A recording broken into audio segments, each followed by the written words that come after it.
Ал, құрметті қайырлы кеш барша оқырмандар, көрермендер, біздің директор келбеті хабарымыздың тұрақты тыңдармандары, сұрақтарыңызды қойып белсенді болып отырады деп сенемін. Бүгінгі эфиріміздің тақырыбы алдын ала жариялағандай өздеріңіз білесіздер, жаңадан қабылданған білімді ұлт жобасы бойынша, ұлттық жобасы бойынша болмақ. Білімді ұлт жобасының жалпы мазмұнда не бар? Білімді ұлт жобасында мектеп директорының міндеті не болу керек? Білім министрлігінің міндеті не болу керек? Жергілікті атқарушы органның міндеті не болу керек? Білім саласындағы сапаны қамтамасыз ету мекемесінің міндеті не? Білім басқармаларының міндеті не деген сияқты біршама сұрақтарды кеңінен талқылауға көшеміз деп ойлаймын. Енді тақырыптың ауқымдығына және маңыздылығына байланысты, өйткені білімді ұлт жобасына бірден айта кетейін, бөлінген қаржы, енді біздің қоғам білесіздер, енді қаржыға мен өлшейді. Білімді ұлт жобасының жалпы бөлінген қаржы 1 миллиард 970 миллион 535 мың теңге. Яғни 1 миллиард 935 миллион, шамамен айтқанда 2 миллиардқа жуық ақша. Сондықтан бұл мемлекеттің үлкен бюджеті, сондықтан да маңызды мәселе деп ойлаймын. Сонымен бірге білімді ұлт жобасынан басқа да бізде маңызды жобалар бар, маңызды қадамдар бар. Әсіресе білім саласын дамытудың 20-25 жылдарға арналған бағдарламасы. Бұның да өзінің ауқымды жобасы бар. Сондықтан дәл осы жобаға байланысты бүгін біз 4 тарапты, 4 көзді түгелдеуге тырыстық. Жергілікті жерлерден, өңірлі жерлерден мектептің директоры, яғни Қызылорда қаласы мектебінің директоры Айгүл Нәжмиденқызы. Сонымен бірге министрліктің атынан енді бұл жолы шекпені өзгерген бұрынғы ескіде жаңа спикеріміз Қазақстан Республикасы Білім және Ғылым Министрлігі орта білімді мектепке дейінгі және орта білім комитетінің төрағасының орынбасары Сапура Сейдуәлиқызы. Сондай-ақ дәл осындай білім саласындағы сапаны қамтамасыз ету департаментінің Нұр-Сұлтан қаласы бойынша департаменттің директоры Бағым Әубәкірқызы Көптілеуова ханым. Енді негізі білім басқармасынан да бір адам қосып алу керек еді. Өкінішке орай ондай спикер табылмады. Сонда 4 көзіміз түгел болатын еді. Қазір 4-шісі тізгін менде болғаннан кейін мен айта жатармын. Онда сұрақтарыңызды қойсаңыздар болады. Алғашқы сұрақ әрине салмағы үлкен Сапура ханымда. Сапура ханым, менде мынандай сұрақ бар. 10 ұлттық жоба қабылданды. Оның ішіндегі бір маңыздысы, біз үшін ең маңыздысы сол салада жүргеннен кейін білімді ұлт жобасы, бірақ 20-25 жылдарға арналған білім дамыту бағдарламасы қабылданды. Оның сыртында білімді ұлт жобасы екеуі бірін-бірі қайталап тұрған жоқ па? Білімді ұлт жобасының 20-25-тің дамыту жоспарынан қандай айырмашылығы бар? Енді осы туралы тоқталып кетсеңіз. Қайырлы кеш, құрметті тыңдармандар. Жалпы бүгінгі тақырып негізі сәл өзгешелеу. Өйткені біз бұған дейін білімді адал директор деген сияқты әртүрлі тақырыптарға арнағанбыз. Бүгін біз кәдімгідей үлкен бір тұжырымдамалық құжат төңірегінде әңгімелеспекші болып отырмыз. Енді жаңағы Аятжан мырзаның қойып отқан сұрағы, бұған дейінгі 25 жылға дейінгі білім мен ғылымды дамытудың мемлекеттік бағдарламасы болған. Сол бағдарлама мен мына бағдарламаның қандай да бір сәйкестігін, алшақтығын айтып бер деген сияқты сұрақ қой менің түсінігімде. Қайталап кеткен жоқ па? Өзгешелігі неде? Қазан айының 12-сінде үкіметтің қаулысымен ұлттық жоба іске қосылды. Бұл ұлттық жобаның толық атауы білімді ұлт, сапалы білім беру деп аталады. білімді ұлт деп өзіміз тілімізге ыңғайлы айтып отырмыз ғой қазір, білімді ұлт ұлттық жобасы деп. Біріншіден менің қуанатыным, жалпы бұл енді мен министрлікке барғанда тіпті уже мынау үкіметке ұсынылып қойған жоба екен. Мен үшін қуаныштысы, мен шын керек өзі құжатымыз жететін еді, осы енді бұл құжат не үшін керек бізге деген сияқты менде бірінші сұрақ, жаңағы Аятжановтың сұрақ менде де болды. Менің қуанғаным ұлттық жоба деген атауы. Екіншіден, білімді Қазақстан емес, білімді ұрпақ емес, білімді ұлт деп аталғаны бір кішкене адамға бір рух береді екен деп ойладым, өйткені жауапкершілікті арттырады деп. Енді бұл үкіметтің қаулысымен енгізілген жобадан кейін, жоба іске асатын болғандықтан 20-25 жылдарға арналған мемлекеттік бағдарлама өз күшін жойды. Неге? Ол бағдарлама негізді үлкен мақсаттарды алға қойған. Ал ұлттық жобаны қабылдауға қандай қажеттілік болды? Ұлттық жобамен жаңағы біздің мемлекеттік бағдарламаны салыстыратын болсақ, олардың ішіндегі ең өзекті деген бірінші орында шешілу керек деген сұрақтар осы ұлттық жоба төңірегінде шешіледі. Дегенмен жаңағы мемлекеттік бағдарламада мемлекеттің 5 жылға дейінгі алға қойған негізгі стратегиялық ұстанымдары өзгерген жоқ. Егер мемлекеттік бағдарламаның ішіндегі кейбір мақсат, міндеттер бұл ұлттық жобаға енбей тұрса, қазіргі күні білім беру тұжырымдамасы, концепция дайындалып жатыр, әзірленіп жатыр, қазір көптеген талқылаулардан өтті, сол концепцияның төңірегінде орын алатын болады. Сондықтан қазіргі күні барлық директор әріптестерім болсын, мұғалімдер болсын, тыңдап отырған болса, біз енді барлық жұмысымызды ұлттық жобаға сәйкестендіріп жүргіземіз. Бұған дейін біз өзіміздің мектептің даму бағдарламасы болсын, педагогикалық кеңестегі стратегиялық мәселелеріміз болсын, барлығын біз мемлекеттік бағдарламаға сәйкес қарайтынбыз. Мемлекеттік бағдарламаның индикаторлары бар, өзі әр жылға берілген әрбір көрсеткіштері.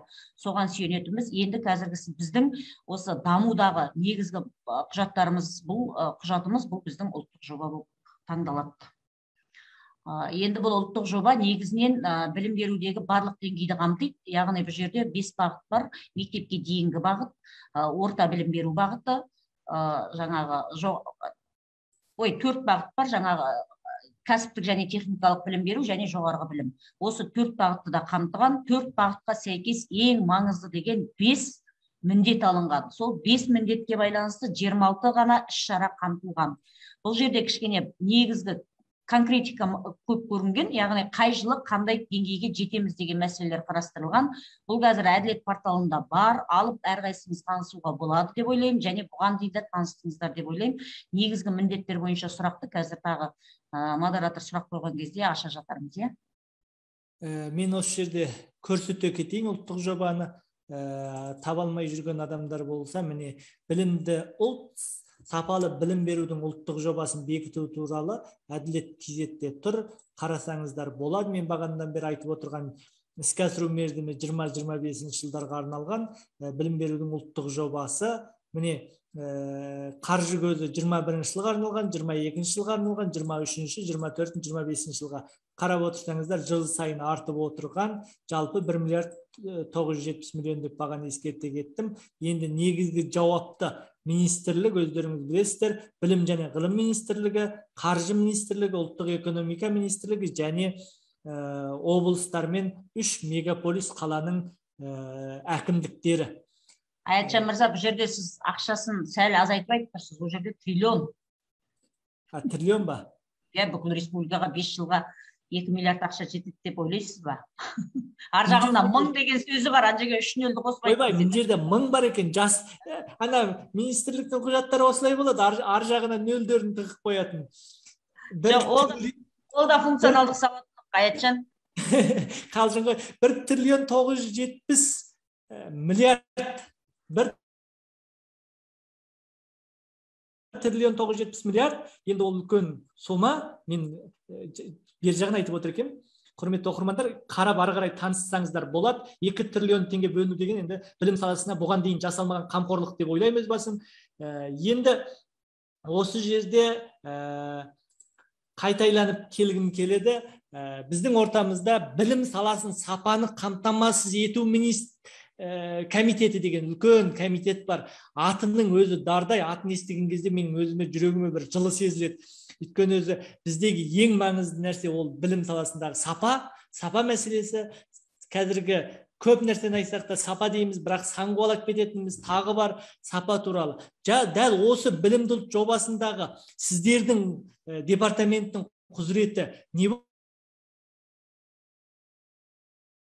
болмақ, және сіздер осы нақты бағанағы 2 триллион теңгенің жұмсалуына нақты қаншалық қадағалай аласыздар, білім басқармаларының жұмысына қаншалық контроль жасай аласыздар. Мына жерде шыны керек 800 мектеп салу деген жері бар, 1500 мектеп деген жері бар, 3 ауысымды апатты мектептер деген жері бар. Осы мектептердің ертең министрлік шығаратын бұйрықтарға сай салынғанын, сай емес екенін, министрліктің бұйрықтарына сай лицензиялау мәселесі де сіздердің қолдарыңызда екенін білем.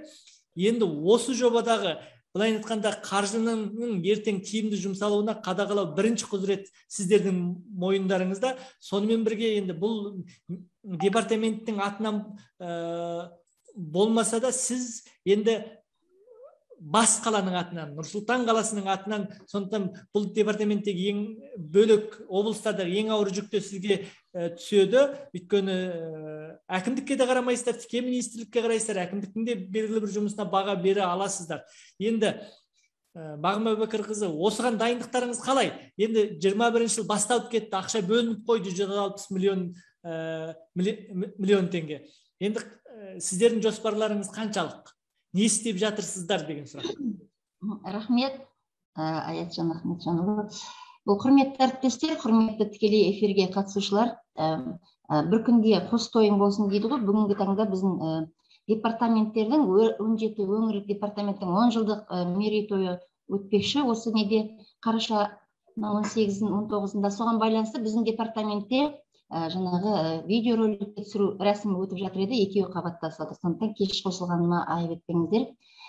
Құрметті тікелей эфирге қатысушылар, бүгінгі осы кездесуді сіздермен пайдалана отырып, республикамыздың 17 өңірінде білім және ғылым министрлігінің стратегиялық функцияларын жүзеге асыратын, білім саласында мемлекеттік бақылау функциясын және сапаны қамтамасыз ету қызметін атқаратын аумақтық департамент қызметкерлерін тәуелсіздік жылнамасының 3-ші 10 жылдығымен тұспа-тұс келіп тұрған 10 жылдық мерекесінің құттықтауға рұқсат етіңіздер. Бұл енді біздің егеменді еліміз 30 жыл ішінде тұңғыш президентіміз елбасының нақты саясатының арқасында табысты ел ретінде бүкіл әлемге танымал болатын болса, ал аумақтық департаменттерде білім беру қызметінің жоғары сапасын қамтамасыз етуде, жаңа өзіңіз айтып өткендей, мемлекеттік бақылау жүргізуде, педагогтер мен балалардың құқықтарын қорғауда, мемлекеттік қызмет көрсетуде және білім беру ұйымдарына ақпараттық түсіндірме жұмыстарын жүргізуде әрқайсысы 17 департамент өз өңірлерінде танымал болып біршама жетістіктерге жетіп отыр. Осы ретте алдағы уақытта еліміздің білім беру жүйесіне қосып жатқан дамытуға қосар үлестері қомақты болып, қызметтеріне абыройлы болуларын тілеймін. Енді жалпы департаментке қызметіне тоқталатын болсақ, яғни 4 негізгі бағытта топтастыруға болады. Бұл білім беру қызметінің жоғары сапасын қамтамасыз ету мақсатында мемлекеттік бақылау шараларын жүргізу, екінші педагогтер мен балалардың құқықтарын қорғау, сонан соң үшінші мемлекеттік қызмет көрсету, жаңа өзіңіз айтып отқандай білім беру қызметіне лицензия беру. Төртінші, осы Қазақстан Республикасы заңнамалары мен білім беру саласындағы нормативтік құқықтық актілердің нормалар бойынша ақпараттық түсіндірме жұмыстарын жүргізу. Осы әр департаменттің қайбір функциясына тоқталмасақ та, бүгінгі таңда көтеріліп отырған мынау білімді ұлт, сапалы білім беру ұлттық жобасын әзірлеудің басты мақсатының өзі осы біздің департаментімізге үлкен салмақ салады. Неге десеңіз, барлық бұл мақсаттың өзі, бұл жобаның барлық білім беру деңгейлерінде білім алушылардың білім сапасын арттыру болып табылады. Сіз дұрыс не қойып отырсыз сауал, яғни департамент осы сапаны арттыру мәселесінде қандай жұмыстар жасап деп тұр. Жаңағы Сапура Сейдуәлі қызы айтып өткендей, бұл 5 міндет қойылып отыр алдымызда әр деңгей бойынша. Біз мектепке дейінгі тәрбие мен оқыту қолжетімділігін және сапасын қамтамасыз ету мақсатында біздің департамент бұл жаңағы рұқсаттар мен хабарламалар заңы мен білім туралы заңға сәйкес лицензиялау базасынан осы балабақшалардың өзінің қызметін бастағандығы туралы хабарламасы тексеріледі. Қазіргі таңда сол хабарламаның уақытылы болуын, ілінуін соған біз қолдау көрсетеміз тексеріп. Онан соң биылғы таңда 2017 жылдан бері тоқтап қалған білім беру ұйымдарын мемлекеттік аттестаттаудан өткізу мәселесі қайта оралды, қайта енді. Соған байланысты балабақшаларда осы мемлекеттік аттестаттаудан өтуде.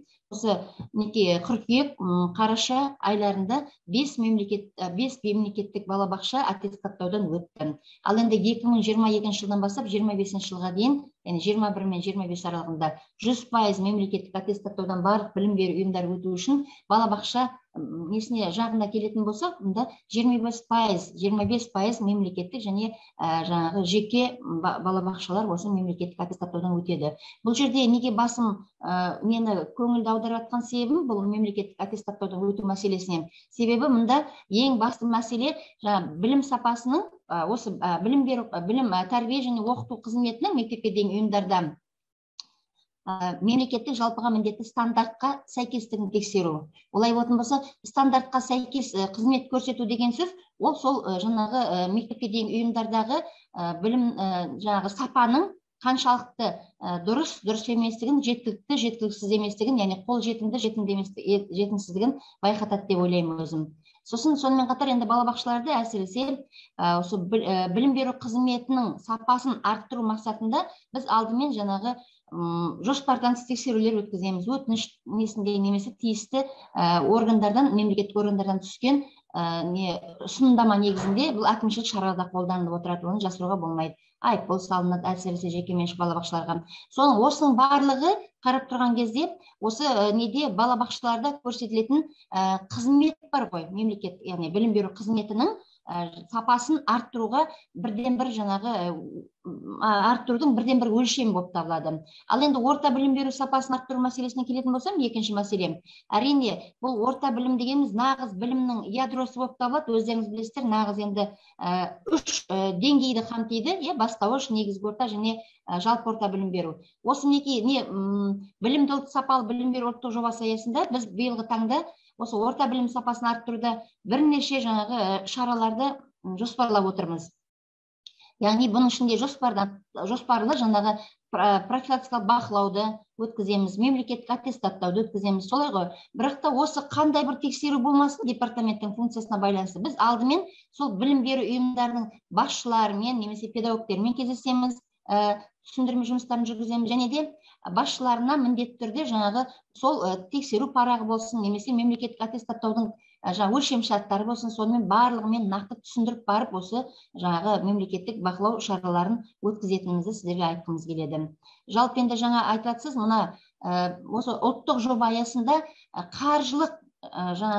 қаржының игеру мәселесі қысқа мен нақты айтатын болсам, департаменттің ережесіне сәйкес келмейді. Біздің ережеде жалпы жаңа жоғарыда айтып өттім ғой, сол министрліктің стратегиялық жаңағы бағытын көрсетеді, немесе соған қатысады біздің департаментіміз, және сонымен қатар мемлекеттік жаңа бақылау шараларын жүзеге асырады. Ал жаңа сіз айтып өткендей, қаржының игерілуіне біз ешқандай неміз жоқ, қатысуымыз жоқ, біз оны тексермейміз. Бірақ та білім басқармасында сол көрсетілетін жаңағы білім беру ұйымдарында, мейлі балабақша болсын, мектеп болсын, колледждерде болсын, көрсетілетін білім беру қызметінің сапасына біз басты назарды аударамыз.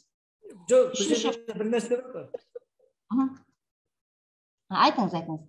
Енді сіздер қаржының игерілуіне жауап бермейтіндеріңізді білеміз. Бұл жерде сіздердің қаржының орынды жұмсалуы. Мысалы, мектеп салынған кезде мектепке бөлінген қаржы ертең салғып қабылдап алған кезде сол сайма. Мысалы, құрал жабдықты 70-ші бұйрыққа сайма, мектептің жалпы нормасы Сампиннің нормасына сайма деген сияқты негізгі мектеп салынғаннан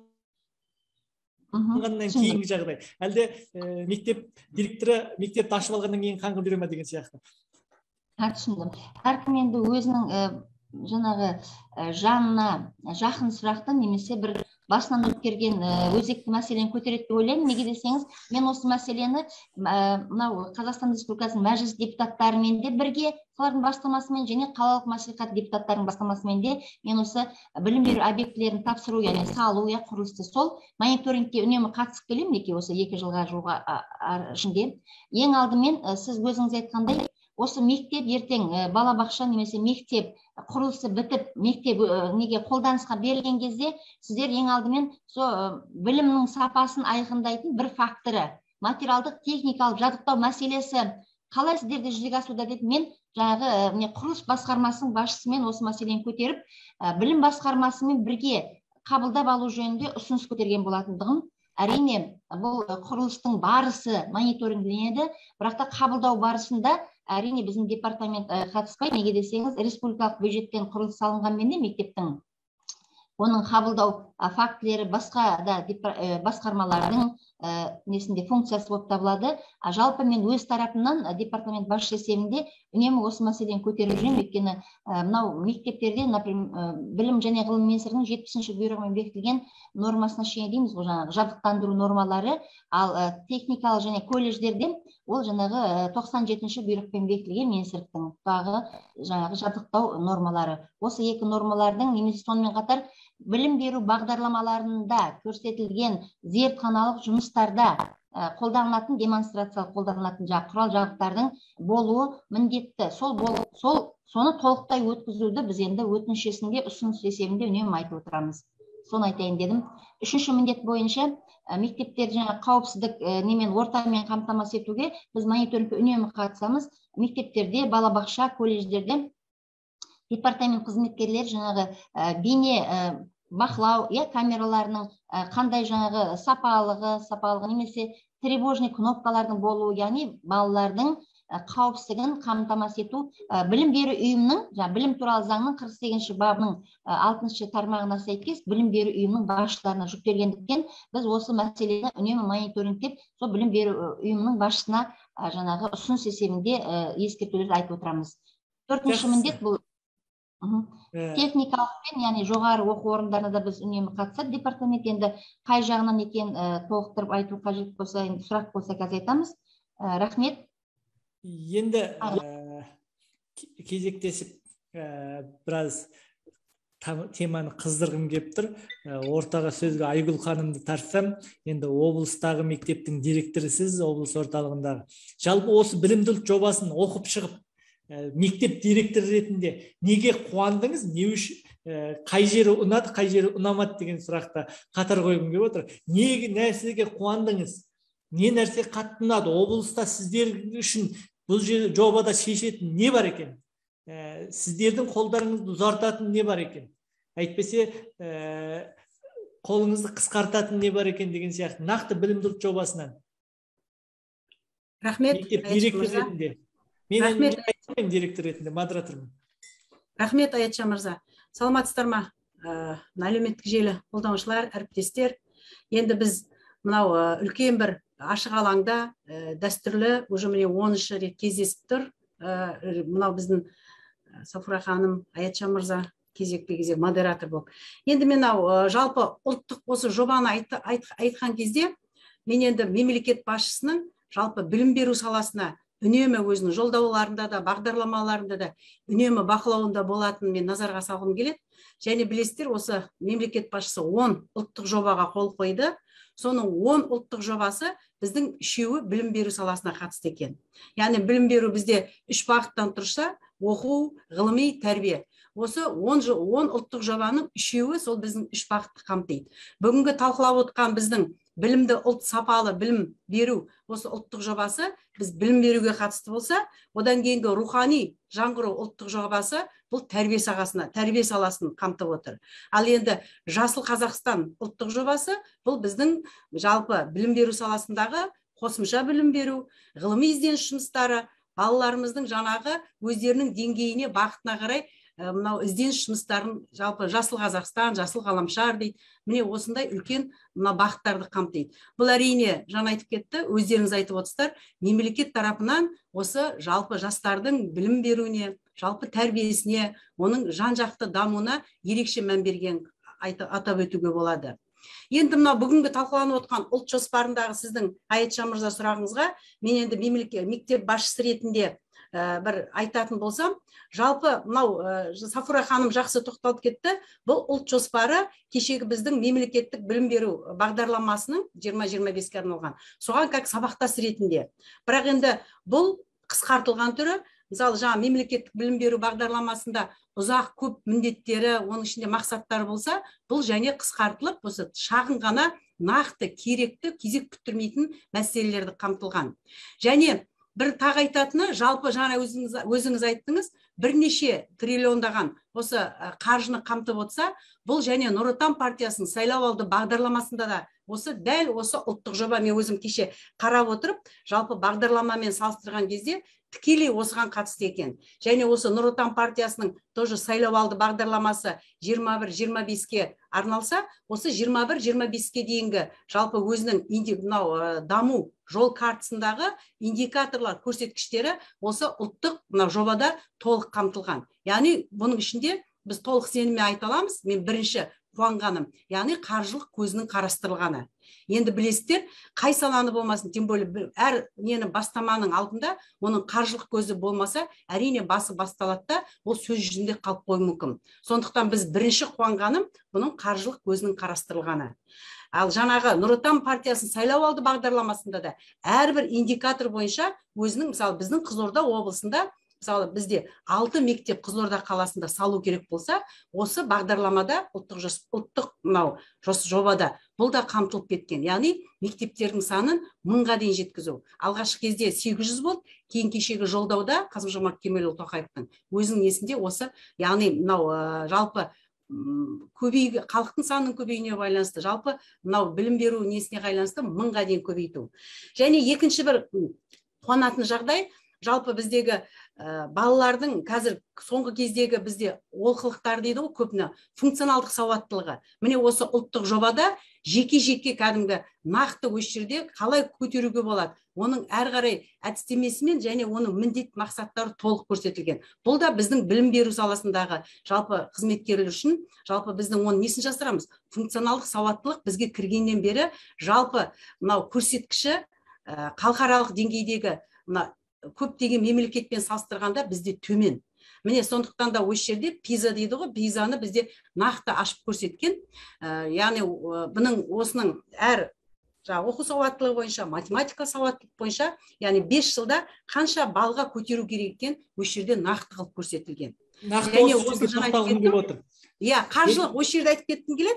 Осы бір қуантарлық жағдай, осы PISA-ға, осы халықаралық зерттеу, яғни бағалау бағдарламасына біз алғаш рет, яғни біз қаржылық көзімен, яғни дайындау, біз несін PISA-ға дайындаудың үлкен бір формуласы, жалпы дайындаудың көрсеткіштері, қаржылары көрсетілген. Біз осы тұрғанда соны сатып алсақ, әр мектеп мысалы өзінің қаржысына, соны біз дайындаудың толық методологиясымен қамтамасыз етіледі екен. Осында бұл да көрсетілген.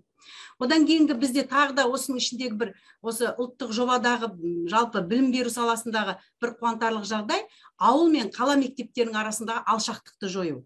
Бұның да жаңа қаржылық көзі қарастырыла отырып, яғни қалай жойылады алшақтықты? Яғни ауыл мектептерінің материалдық техникалық базасын күшейту, яғни интернет желісінің жылдамдығын күшейту, және әрине оның артында, яғни ұстаздардың біліктілігі, білімділігі. Міне осы бағытта біздің енді жалпы білім саласы қызметкерлері үшін біздің үлкен бір қуантарлық жағдайлары айтуға болады. Ал енді партияның отчетын ұқсап кетпесін сәл. Енді Аятжан мырза, партияның отчетына ұқсап кетеді, өйткені жаңа айтып кеттім, тікелей бұның өзі, жобаның өзі, Нұр Отан партиясының сайлауалды бағдарламасындағы бүкіл индикаторлар осы жерде тұр. Енді Айгүл ханым, ұнамаған жер бар ма? Ұнамаған жері, бұл жерде жаңа айтып кеттім ғой, біздің әлде де функционалдық сауаттылыққа келген кезде біз әлде көп жағдайда біздің кемшіліктеріміз өте көп. Жоқ, біздің кемшілік емес, біз құжатты талқылап отырмыз. Құжатқа байланысты. Құжатқа байланысты. Көріп шықтыңыз ба өзі? Иә, қарап шықтық, таныстым толық. Толық таныстым. Спикер болмаған. Енді бұл жердегі үш ауысымды мектептердің санын азайту деген кездегі, сосын одан кейінгі, енді біз айтып жатырмыз ғой, жалпы білім сапасын көтерудегі қазіргі балалардың мектептің сыйымдылығына байланысты бізде көп жағдайда біз енді 2 ауысым, кейбір кезде 3 ауысымға кетіп жатады.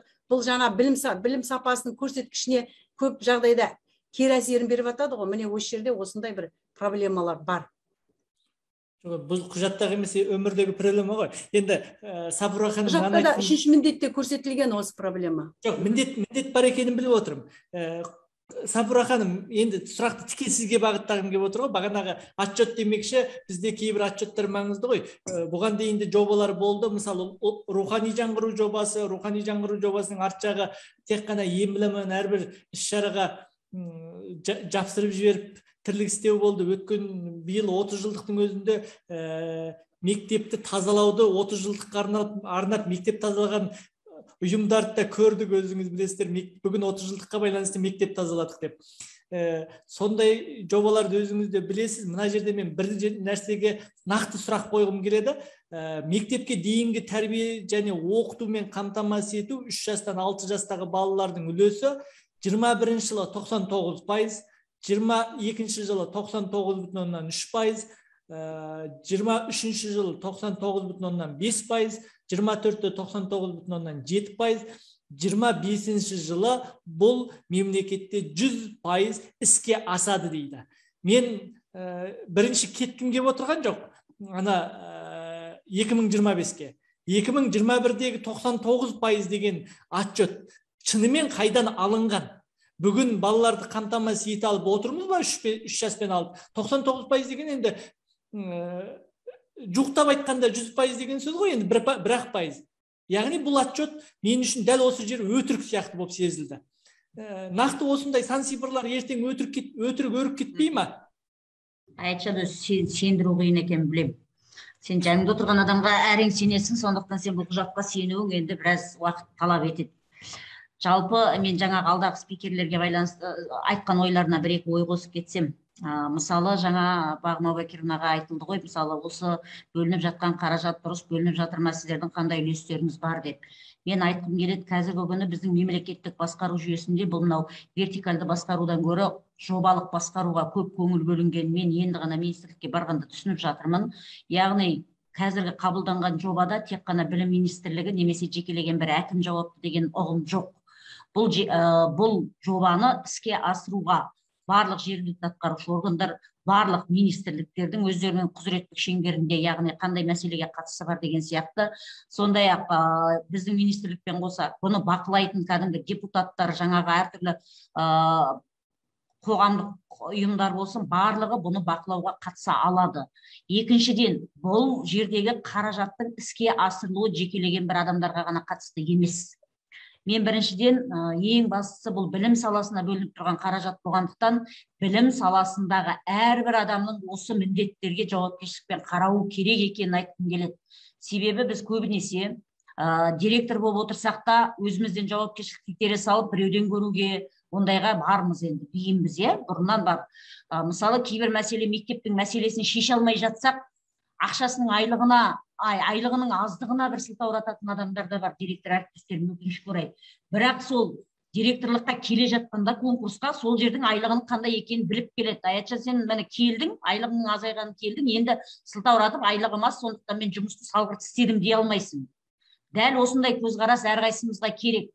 Екіншіден, жаңа функционалдық құзыреттілік, пиза туралы айтып жатырмыз. Бұған қаражат бөлу деген мәселені мен өз басым былай ойлар едім. Ол өткізу үшін қаражат бөлінетін шығар, бірақ дайындық үшін қаражат бөлу керек, дайындық үшін бір жеке науқан өткізу керек дегенге қарсымын. Әрбір сабақ сапалы өткен уақытта бала кез келген бағалауға дайын болады. Біз осыған да көңіл бөлуіміз керек. Бұл жекелеген не министр, не депутат, немесе әкім жасап беретін шаруа емес, құрметті тыңдап отырған әріптестер болса. Сол сияқты барлық мәселеге біз өзіміздің қолымыздан келетін деңгейде үлес қосуымыз керек. Екіншісі, жаңа тікелей сұрақ қойылған мектепке дейінгі тәрбиемен және оқумен қамту көрсеткішіне байланысты. Мен өзімде тура осылай көзім бақырайып таңғалған сәтім болды. Барған бетте менің қолыма осы құжат түскен уақытта биылғы жылы 2 жастан 6 жасқа дейін 82% орындап тастадық дегенде, мен одайда бола ма, жаңағы 3 жастан 6 жасқа дейін 99% орындап тастадық дегенде мүмкін емес деп өзімде ойладым. Бірақ әрбір апта сайын кәдімгідей есеп жүргізілген уақытта менің оған көзім жетті. Менің түсінігімде, мүмкін Аятжан сен де солай түсініп тұрған шығарсың, менің түсінігімде қамтимыз дегенде бұл тек қана мемлекеттік қаржы есебінен қамту деп қабылдауымыз мүмкін. Жоқ, олай емес. Екіншіден, егер бір жекелеген үлкен қалаларда немесе жекелеген аймақтарда бұл көрсеткіш төмен болса да, кейбір аймақтарда өте көрсеткіш жоғары болғандықтан орташа есеппен осы есепке шығып тұр. Жылдың аяғына дейін қазіргі күні аймақтар бойынша мен тікелей осы есепті өзім жүргізіп отқаннан кейін бұл бойынша айта аламын. Жылдың басында барлық өңірлер өздері міндеттеме алған, қанша балабақша аша алады, немесе қазіргі бар балабақшалардың шегінде тағы да мемлекеттік тапсырыс беру арқылы, тағы да басқа бір мемлекеттік жекеменшік серіктестігінің есебінен қандай орындар қамтамасыз ете алады деп. Егер биылғы жылға өздеріне алған міндеттеменің өзін қазір өңірлер шын мәнінде орындап қойды. Бірақ жылдың аяғына дейін әлі де мүмкіндіктері бар асыруға. Сондықтан бұл жаңағы ұлттық білім беру деректер қорындағы санмен кәдімгі жергілікті атқарушы органдардың жүргізіп отырған есебінің сәйкестігінен алынады. Әрине біз қазіргі өзіміздің құрып жатқан Астана қаласы болсын, Алматы қаласы, мына үлкен халық көп қоныстанған аймақтардағы балабақшаның машақатын білеміз. Елдің бәрінің, екінің бірінің балабақшаға қолдары жетпей жатқан, біз соның есебінен қараймыз да, бұл мүмкін емес сан деп қарауымыз мүмкін.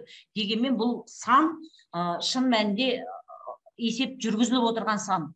Бұл үшін тіпті жаңағы күн сайын жаңағы жергілікті өңірлердегі басқарма басшыларымен хабарласқан уақытта да ол кісілер қазір түнде оятып сұрасаң, неше балабақшасы бар, неше немен жаңағы орын ашып жатқан сұрасаң, оны айтып бере алады. Енді бұл жердегі мәселе бірінші міндет бойынша тек қана мектепке дейінгі балаларды қамту ғана емес, сапасын арттыру деген де мәселе бар. Сапаны арттыру деген жалпы бұл ұлттық жобаның өзінің негізгі идеясы сапалы білім беру, Ендеше сапаны арттыру дегенге қандай факторлар әсер етеді, сол жағына да терең үңілуіміз керек. Тек қамтып қою бір бөлек, бірақ оның сапасы. Яғни қазіргі күнгі балабақшалардың, мысалы, көбінесе соңғы жылдары біз мектептің бастауыш сыныбы болсын, мектеп алып даярлық болсын, балабақша болсын, біз академиялық білім беруге көшіп кеттік. 3 жастан бастап баламызды бір ғұлама қылғымыз келіп, бүкіл математиканы да оқытып тастаймыз, басқаны да оқытып тастаймыз. Бірінші сыныпқа келгенде балалардың жалығып кететіні де содан болуы мүмкін. Сондықтан бұл ұлттық жоба қабылданар алдында бізде Қазақстанда мектепке дейінгі тәрбие мен білімнің жаңа моделі жасалған екен. Сол модельге сәйкес қазіргі күнгі балабақшалардағы процесс, жалпы баланы тәрбиелеу, оқыту процесі бұл ойын арқылыға қайтадан бұрынғы ойын арқылы оқыту сияқты дүниеге қайтып келіп отыр. Сондықтан әлі де әрекет түрлері. Енді қазір үлкен мәселе бұл балабақшалардағы тәрбиешілердің еңбек ақысы туралы. Одан кейін бір соңғы кезде бір анализ жасалды, сол жаңағы тәрбиешілікке баратын адамдардың аздығы, мысалы, ондай мамандардың аздығы жаңағы. Сондықтан бұл мәселелер қазір күні қызу талқылауда жүр. Негізінен жыл сайын мемлекеттік гранттар, бұл мектепке дейінгі тәрбие саласының мамандары үшін мемлекеттік гранттар беріліп жатыр, бірақ дегенмен әлі де оған қызығушылық әлі артып тұрған жоқ. Кейінгі кезде, мысалы, педагогикалық мамандыққа артып тұрса да, мысалы, жаңағы магистратура төленеді, шәкіртақысы көбейді деген сияқты. Бірақ мектепке дейінгі тәрбиеде, өйткені шын мәнінде келіп жұмысқа кіріскен уақытта ол кісілердің айлықтарында бір ондай әрине жауапты жұмыс, өйткені өте кішкентай балалармен жұмыс істейді. Сондай мәселелер қазіргі күні талқыланып жатыр. Негізгі үлкен бір міндет ретінде, жеке бір міндет ретінде кіріп тұрған досы. Енді жалпы білімді ұлт жобасының әрбір түрі нүктесіне дейін тоқталсақ, бір эфир емес, бір күндік эфир емес, 10 эфир қажет болатынын білем. Маңызды деген дүниелерге тоқталғым келеді. Енді 3 адамды кезек сөйлету мақсатында Бағым Әубәкірқызы бар болсаңыз, сізге сұрақ қойғым келіп отыр еді. Сұрақты Айгүл ханымға қоя бергім келіп отыр. Бағана тәрбие туралы айтып қалдыңыз. Тәрбиеге бір ұлттық жоба бар деп айттыңыз, бірақ ол ұлттық жоспардың білім министрлігіне қатысы жоқ, ол мәдениет министрлігінің жоспары шынды керек. Жалпы Ыбырай Алтынсарин атамыз айтады, білімнен бұрын тәрбие беру маңызды, өйткені білімсіз берілген тәрбие адамзаттың қас жауы дейді. Білімді ұлт жобасы деп естіген кезде жұрттың бәрінің кешеден бері қойып жатқан сұрағы, Сабура ханымның постында да, мен постында да қойып жатқан сұрақтың бірі, сонда тәрбие қайда қалады? Біз бірінші тәрбие алып алмадық па деген сияқты сұрақ болып тұр. Бұған директор ретінде не дейсіз сіз? Енді бұл ұлт жоспарындағы жаңа айтып кеттік қой, сапалы білім деп тұр. Ол сапалы білім болады, когда ол тәрбиені дұрыс беріп отырса, екеуі бір-бірімен егіз ұғым. Тәрбие бар, жақсы тәрбие бар жерде әрине оның сапасы да дұрыс болады. Енді жалпы тәрбиеге қатысты айтқан кезде бұл жерде рухани ұлттық құндылықтар негізіндегі тәрбиеге басымдық берсе деген өзім ойым бар. Оның ішінде қазір бізде жастардың арасындағы әсіресе мына келеңсіздік, әртүрлі мынау еліктеушілік, міне осы бағытта біз енді ұлттық тәрбиеге, рухани тәрбиеге басымдық берсек, әрине біз нәтижеге жетеді. Міне осы бағыт бойынша бізде жаңағы бұл бір разовый бір іс-шаралар, немесе бір ата-аналар жиналысы, бір классаға сынып сағаттары сияқты қылмай, жаңа форматта баланың бір қызығатындай, баланың бір зейінін соған аударатындай, бір жастардың заманауи өзінің ойлау жүйесіне сәйкес осы тәрбие жұмыстары жүргізілсе, әрине біз өзіміздің мынау жалпы мынау тәрбиеге келеді. Одан кейінгі біз тәрбиемен бірге біз енді сапалы білім бөлу үшін олардың бір оқуға деген, жалпы мынау әдебиетті оқуға, жалпы мынау баланың зейінін бір жерге аудару бойынша мынау оқуға құштар мектеп, оқуға құштар қоғам деген тоже біздің мемлекет басшысының үлкен жобасы бар.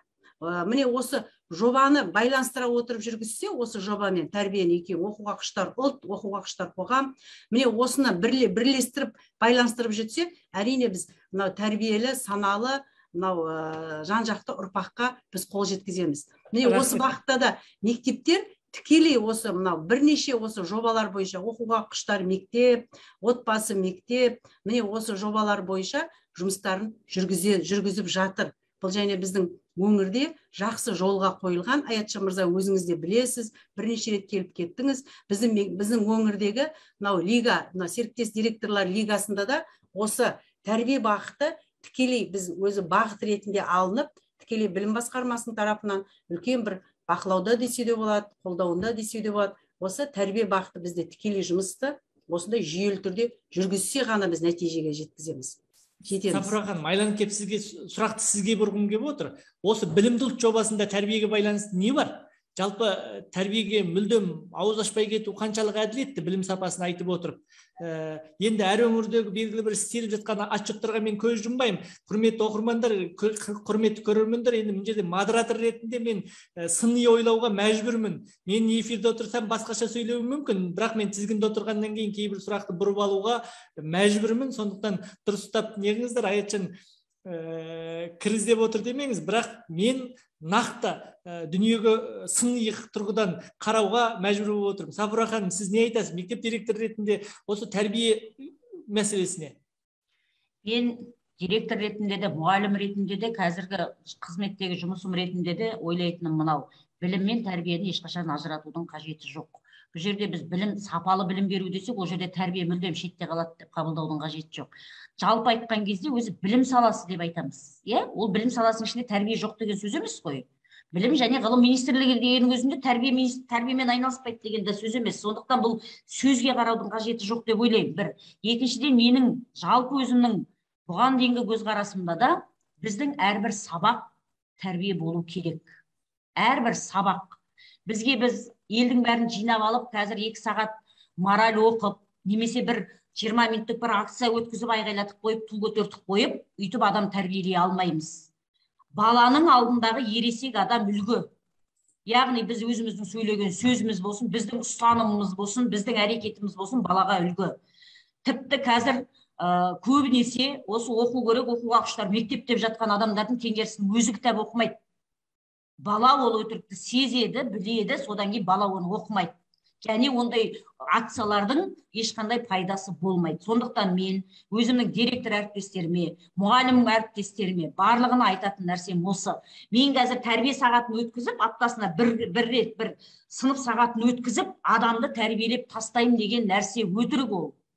Әрбір сабақ мұғалім алдына келді ме, ол сабақтағы сенің сөйлеген сөзің болсын, балаға жасаған қарым-қатынасың болсын, балалармен олардың өзара бір мәселелеріне қарым-қатынас, жаңа топтық жұмыс ұйымдастыру болсын, немесе бір тапсырманы талқылаудағы сұрақ қоюға үйретуің болсын, барлығы тәрбие. Сондықтан бұл жерде ұлттық жобада білім бар, тәрбие жоқ деп қарастырудың қажеті жоқ. Олай болатын болса, білім, тәрбие және ғылым министрлігі деп неге талап етпедік осы кезеңге дейін? Яғни білім саласы ма, оның ішінде тәрбие, адамды қалыптастыру бар екенін білейік.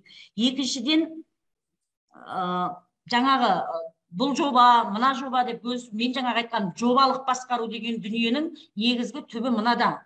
Жаңағы біз неге Жасыл Қазақстан деген, мысалы, ол жаңағы экология министрлігінің жобасы, бірақ оның ішінде біз атқаратын жұмыс бар. Дәл сол сияқты біздің білім министрлігінің атқаратын жұмыстарының ішінде жаңағы басқа министрліктің де атқаратын жұмысы бар. Жаңағы ол ішкі істер министрлігі болсын, сол сияқты, яғни барлық министрліктердің бір ортақ мақсатқа жұмыс істеуі. Жаңағы ұлттық рухани жаңғыру жобасында ол жаңағы мәдениет және спорт министрлігінікі деп жалпы координацияны солар жасауы мүмкін, бірақ оның ішіндегі дүниеден біз өзімізді алшақтап ала алмаймыз. Сондықтан менің айтар ойым, жалпы бұл жердегі спикерлерге ғана қатысты емес қой, бұл бізді тыңдап отырған таза педагогика саласындағы, білім саласындағы әріптестерім бәріне айтатыным. Білім мен тәрбиені бөліп қарамаңыздар. Ол мүмкін құжат жүзінде бір жерде бөлек тұруы мүмкін, бірақ біз сабаққа кірдік пе, баланың алдына келдік пе, әлде тіпті дәлізде жүргендеміз бе, біз бәрібір тәрбиені көрсетіп тұрмыз. Сондықтан біз қандаймыз, біздің алдымыздағы шәкірт сондай деп қабылдаңыз. Рахмет. Жалпы бір сағат ту көтеріп айғайлай салып тәрбиелемедік деген сөзге жақсырақ келісем, сонымен бірге жалпы тәрбие сағаты дегенге мен өз басым сәл қарсырақ адамын, өйткені тәрбиені формалаға айландыру ғой. Енді кезектестіріп сұрақ бергім келеді. Келесі сұрақты Бағым Әубәкірқызына бергім келеді. Бағым ханым, ұлттық жоспарда болсын, 2021-25 жылдарға арналған бағдарламасында болсын, жеке саланың осы білім саласына ықпалдастығы туралы көп қазір тиімділіктер беріліп жатыр. Қазір жеке меншік мектеп ашу тренд деп айтам ба, мода деп айтам ба, қазір қатты бір құбылыста. Менің жеке меншік, менің де күмәнізде Сапура ханым айтып жатыр ғой, сені сендіру қиын деп. Сондықтан менің кейбір дүние қиындау. Мына нәрсеге сен алмай жүрмін, тіпті мына нәрсеге күмәнмен қараймын. Біз осыған дейін жалған диплом сатқан университеттермен алысып келдік. Енді осы жекеменшік мектептердің көбеюі, тіпті кейбір заң бұзып отырған қауымдардың жекеменшік мектепке айналып кетуі, жекеменшік мектептердегі мұғалімдердің кейбір шарт жағдайы, шыны керек, енді білім саласында жүргеннен кейін көріп жүрміз. Жалпы келесі күнгі біз сіздер лицензиялау болғаннан кейін, сіздерде болғаннан кейін тікелей сұрақ қойып жатырмын. Осы жекеменшік мектепті қаншалық контролда ұстай аласыздар? Олар білім басқармасына сіздерге қаншалық бағынады, қаншалық бағынбайды? Бұдан кейінгі сұрақты мен Сапура ханымға бағыну, бағынбауға байланысты бір-екі сұрағым бар. Өйткені осы жобадағы әрбір нүктенің іске асуына байланысты. Сондықтан осы дүниеге жауап беріп кетіңізші. Жалпы енді бізді тыңдайтын ата-аналар да көп отыр. Жекеменшік мектепке қалай қарау керек? Жекеменшік университеттердің кебін құшпай ма? Түсіндім. Рахмет сұрағыңызға, Аятжан мырза. Мен айтайын дегем, жекеменшік мектепте де, мемлекеттік мектепте де бір ғана талап, яғни білім беру қызметін көрсету мемлекеттік жалпыға міндетті стандарт талаптарына сәйкес өтеді. Білім беру қызметін көрсету үшін олар лицензия алады, мемлекеттік мектеп сияқты жекеменшік мектептерден. Қазіргі таңда 50-ге жуық жекеменшік мектеп бар дейтін болса, осы Нұр-Сұлтан қаласының өзінде. Оның енді мынанша деп атын атап түстемегенмен де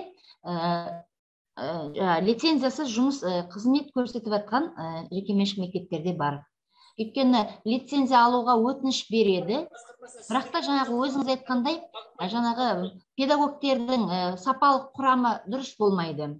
Ал жаңа сіз айтқандай дипломның қаншалықты жаңағы дұрыстығы, жалғандығы, жалған еместігі, ол бізбен әрине ол арнайы тиісті органдар прокуратура арқылы тексеріледі жалпы. Өйткені бұл мәселе біздің өзімізде даже кездесіп жүрген жағдай деп айтсақ болады. Өйткені білім беру мемлекеттік құжаттар бар ғой, апостильде қою барысында осы жоғары оқу орындарына кейбір дипломдарды растауға жолдаған кезде, запрос сұрау жасатқан кезде сұраныс, ол сұраныс қанағаттандырылмайды, өйткені ол дипломдардың жалған екендігі де анықталынады. Сондықтан біз оны арнайы тесттерін прокуратураға тапсырамыз. Өткен оқу жылында, өткен жылда осы бірінші 9 айлықта, осы жылдың кешіріңіздер, бізде 4 сондай құжат анықталған диплом. Оның барлығын біз прокуратураға жібердік. Әрі қарай енді сол арнайы органдар айналысады ол дипломның жалғандығы бойынша. Ал жекеменшік мектептердегі жұмыс жасап, білім беру қызметін көрсетіп жүрген педагогтердің сапалық құрамы кәдімгі мемлекеттік мектеп ішінде, жекеменшік мектеп ішінде лицензия алу үшін біліктілік талаптары бірдей дәрежеде, бірдей талапқа сәйкес қаралады.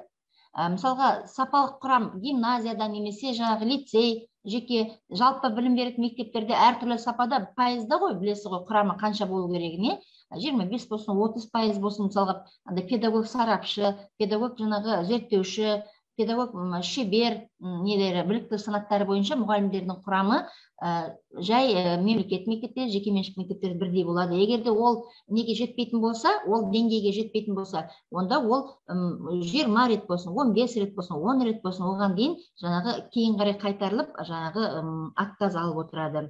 Қашан өзінің педагогтық құрамын жөндегенше, ол әр не только педагогтық құрам, материалдық техникалық базасы, кітаппен қамтамасыз ету, жаңағы 719 бұйрықпен бекітілген білікті талаптарына сәйкестігі барлық жаңағы бағыныстығына қарамайды, немесе несіне жекеменшік немесе мемлекеттік екендігіне қарамастан бірдей талап қойылады. Лицензия албағаннан кейін құрамын өзгертіп жібермей ме? Енді біз жалпы лицензия алуға өтініш бергенде алдымен электрондық түрде лицензиялау базасынан тексереміз ол құжаттардың сәйкестігін біліп талапқа. Сосын барған кезде предлицензионный проверка дейді, енді лицензия берудің алдын ала жаңа тексеру болып табылады. Ол кезде кәдімгі сол құжаттардың барлығы оригинал түрде тексеріледі, нұсқама, шын нұсқасы тексеріледі. Ал енді одан кейін лицензия алып ауыстырып жіберу деген жағдай, енді ол сіз жалпы бүкіл білім беру қызметін көрсету барысындағы жекеменшік мектептің осы жаңа қызмет сапасы тексеріле ме деген сұраққа сіз туындатып жатсыз ғой, әкеліп ұштастырып жатырсыз. Бұл сұрағыңызға жауап бергім келеді. 2023-ке дейін жалпы жекеменшік балабақша мен мектептердің қызметіне, көрсететін білім беру қызметіне тексеру жүргізу қазір мораторий жарияланған, білесіз. Бірақ та осы 2022 жылдың 1 қаңтарынан бастап біздің департаментте мемлекеттік аттестаттауға өтетін объектілердің қатарына жекеменшік балабақша да, мектеп те енеді. Қазіргі таңда жаңа айтып өттім ғой, балабақша тура сол сияқты 25% жекеменшік мектептерде мемлекеттік аттестаттаудан өтеді. Ол жаңағы жалпыға міндетті стандартқа талабына сәйкестігі тексеріледі. Біз сол жағынан кішкене үлкен үміт артып отырмыз осы неге тексеру жұмысына. Жақсы, сәттілік тілеймін. Енді Сафура ханым, сізге қайта айланып соққым келеді. Бұл жерде ұлттық жобаның іске асыру бағана қарап отырмыз ғой. Жергілікті әкімдіктерге, облыс әкімдіктері мен 3 мегаполистің әкімдіктеріне тікелей қатысты екенін білеміз. Оның ішінде білім басқармалары, енді жалпы енді әлеуметтік желі пайда болғалы бері өңірлердегі кейбір мәселелер біздің жақта жағамызды ұстатып жатыр ғой. Жалпы кейбір өңірдегі мәселелерге министрліктің құзыреті жетпей жатқандай, бір қоғамның көңілі толмайтын мәселелер көп. Бір облыстың білім басқармасына бір министрліктің шамасы келмей жатқандай болып көрінеді. Ертең осы жобаны атқаруда егер облыс өзінің құзыретін толық істемесе, атқармаса не болады? Егер осы жобаның қаншалық бағанағы 100% деген отчеттарға келмесіне, өтірік келмесіне қаншалық кепіл, яғни өңірлерге қаншалық құзыреттеріңіз жетеді деген сұрақ қойғым келеді осы жоба аясында. Жалпы кез келген өңірдегі білім беру мекемелері сол өңірдің әкімдігіне тікелей бағынышты мекеме, сол жаққа қарайды, бірақ жалпы білім беру саясатын министрлік алға тартады.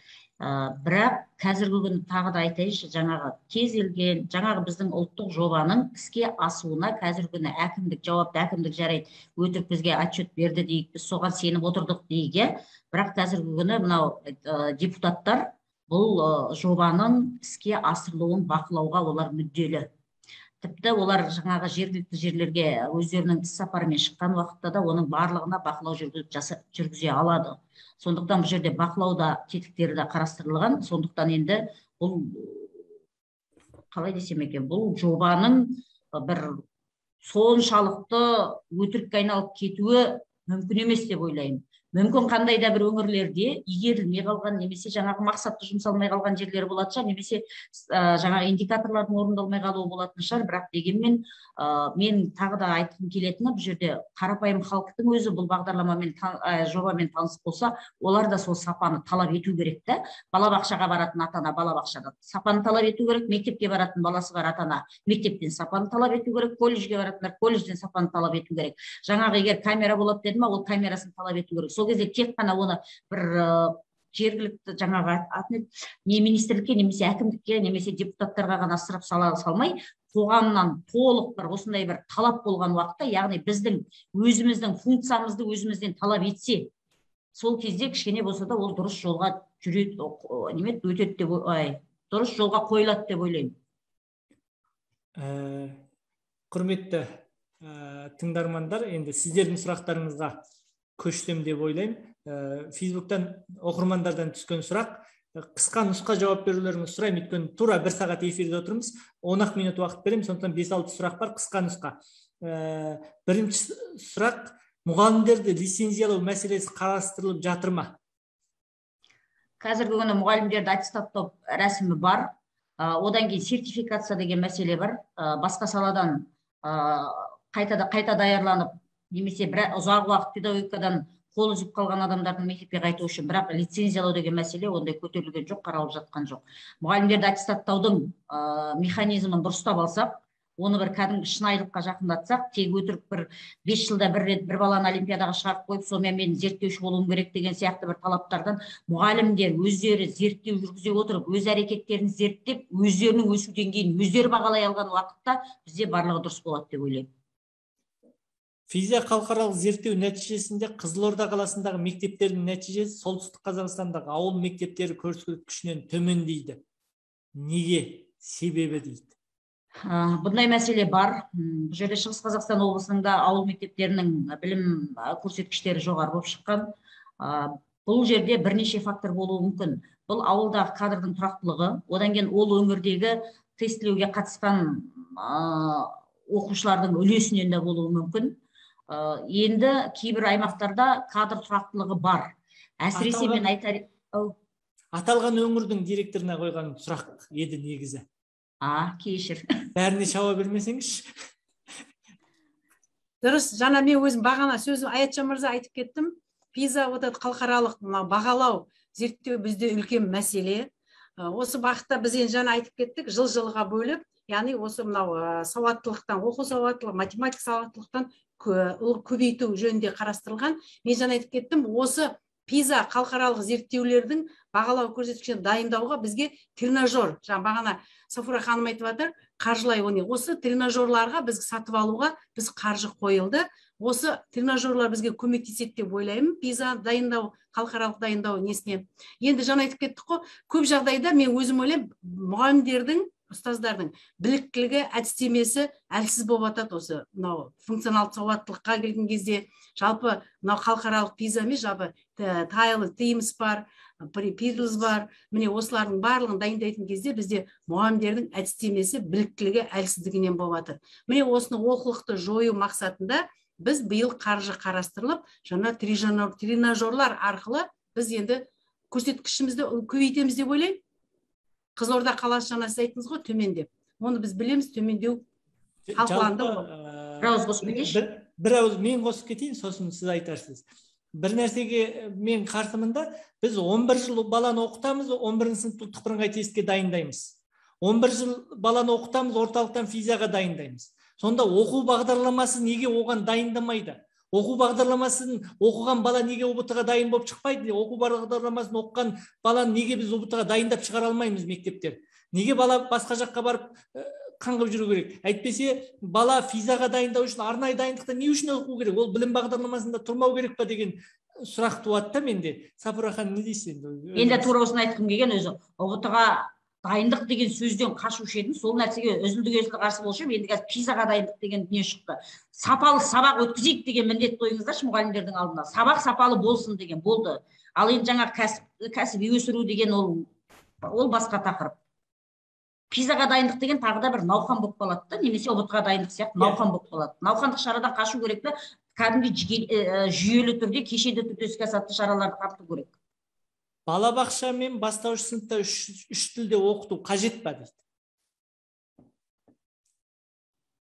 Кейбіреулер үшін қажет, кейбіреулер үшін қажет емес. Егер қазіргі күні мысалы талқыға салатын болсақ, кейбір ата-аналар онда тұрған не бар, ағылшын тілін оқи берейік дейді, балаларымыз білгені жақсы дейді, шындап келгенде. Ал енді қазіргі күні балабақшадағы ағылшын тілі алынып тасталған.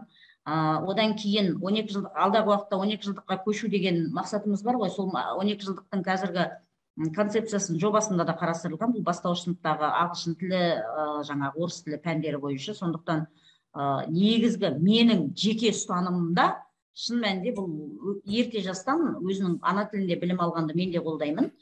Бірақ ол мысалы менің қолдағаным ол бүкіл біздің халық қолдайды деген сөз емес. Өкінішке орай тағы да халықтың басым көпшілігі 3 жастан баласына ағылшын курстарына береді, мектепке келгенде ағылшынша сайратып қойды, менің балама ағылшынша бер дейді. Сондықтан бұл ерікті түрде оқығысы келетін адам оқу керек деген сияқты бір принцип болу керек. Жақсы, қорытынды бір ауыз сөз сұрағым келеді. Білімді ұлт, яғни 2025 жылы қазақ мектептерін, қазақ балабақшаларын, қазақ елінің білім саласын қалай елестетесіз?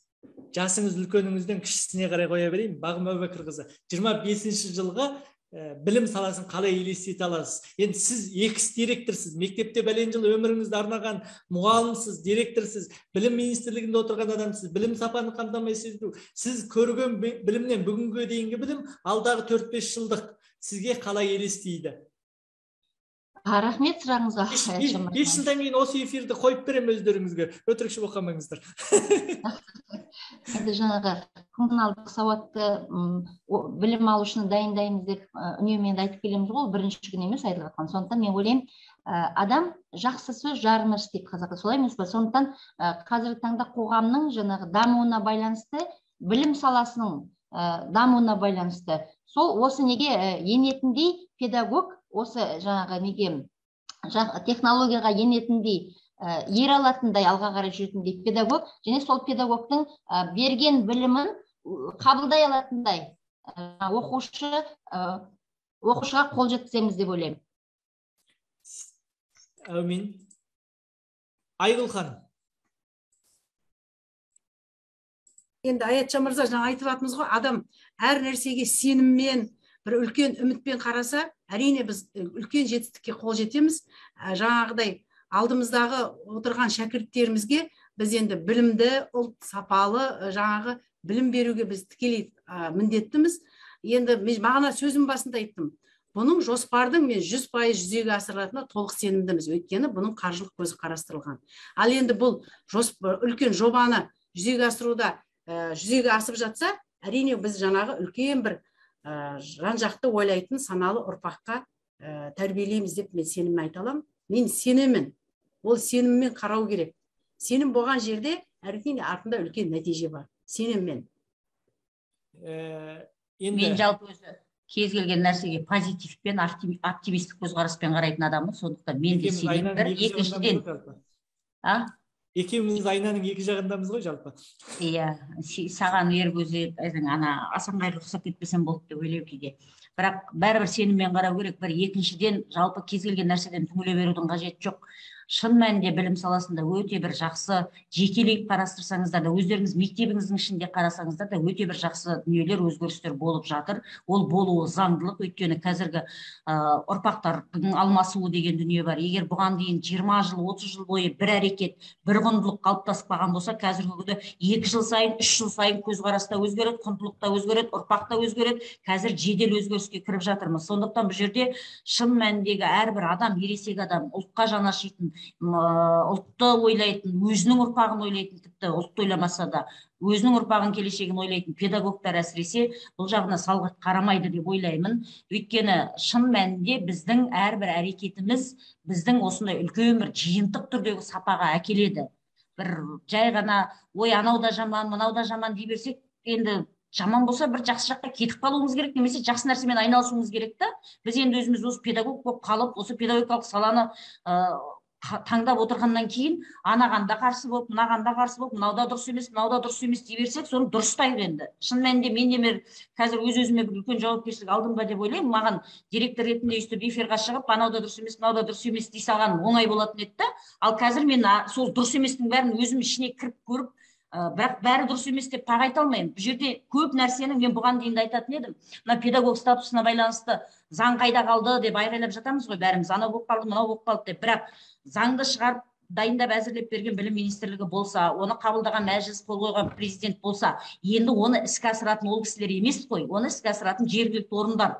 Ол жаңағы әкімі бар, одан кейін білім басқармасы бар, одан кейін мектеп директоры бар деген сияқты әркім, тіпті сол адамның өзі, педагогтың өзі ол заңды іске асыруын қадағалайтын және соны қамтамасыз ететін. Сондықтан кез келген құжат ол жасалған жерде іске аспайды, ол жерден бастап төменнен бастап іске асады. Сондықтан әрқайсымыз белсенді болайық. Біздің бір шағын ғана бір жақсы жұмыстарымыз арқылы кез келген біздің әсіресе білім саласында ұрпақ тәрбиесінде ұсақ нәрсе жоқ.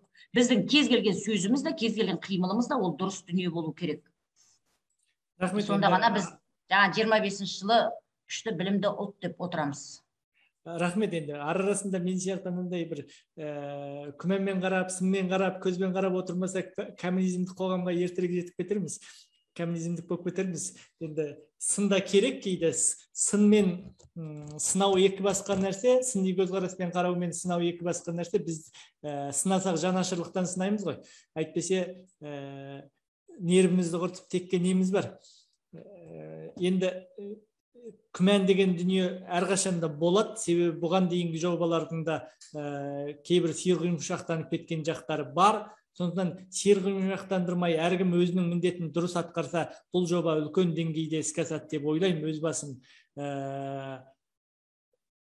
бұған дейінгі дүниелерге қарағанда қазіргі білім саласына бөлініп жатқан көңілге, білім саласына бөлініп жатқан жобаларға өзім разымын. Әлі де жетілдіретін, әлі де заңдық нормаларды атқарылуын, төменгі жақтардың орындауын, сонымен бірге жауапкершілікті нығайтуды, өте жауапкершілікті нығайтуға байланысты түйткілдер көп екендігін білем. Сондықтан баршаларыңызға білімді ұлт болып қалыптасайық. Білімді ұлттың ішінде, тәрбиеде басқа да бәрі соның ішінде жатады деп сенемін. Абай айтады ғой, әрбір надан қорқау келеді, әрбір қорқау жағымпаз келеді деп. Сондықтан надандықтан аулақ болсақ, басқасын реттеп алуға болады деп ойлаймын. Білімді ұлт болуды 25-ші жылы дипломдық сауатты емес, функционалдық сауатты ұлт болуды Алла нәсіп етсін. Қайырлы кеш баршаңызға. Келесі эфирде кездескенше.